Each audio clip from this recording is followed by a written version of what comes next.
This is the national instrument of Trinidad and Tobago, the steelpan. Invented almost a century ago in 1939, the instrument is currently seeing its popularity surge unexpectedly. A whole new generation of citizens of the island are learning to become panists.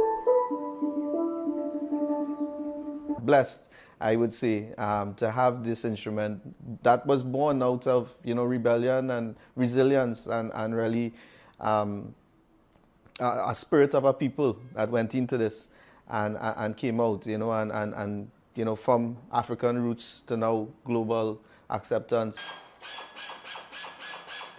One reason for the boom of the steelpan, it is now easier to produce. In the past, steelpan makers had to wait for drums to be discarded. But at the local company Panland, workers are now making the instrument in a day, with the help of tools, a powerful flamethrower and mobile apps. We call this our watermelon. So the band and the technology of the pan now, and the making of the pan, and that whole industry and the people involved who make these pans, that has traveled also on its own journey.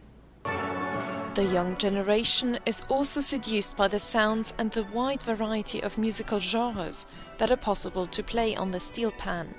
Students can also learn to play from a very early age onwards. So I would say it's been a lovely experience. Pan is an outer body experience. That's the best way I can describe it. Pan is like the one instrument where you don't just hear the pan or play the pan, you would feel the music in your body. The instrument was also more recently formally recognized by the government of Trinidad and Tobago.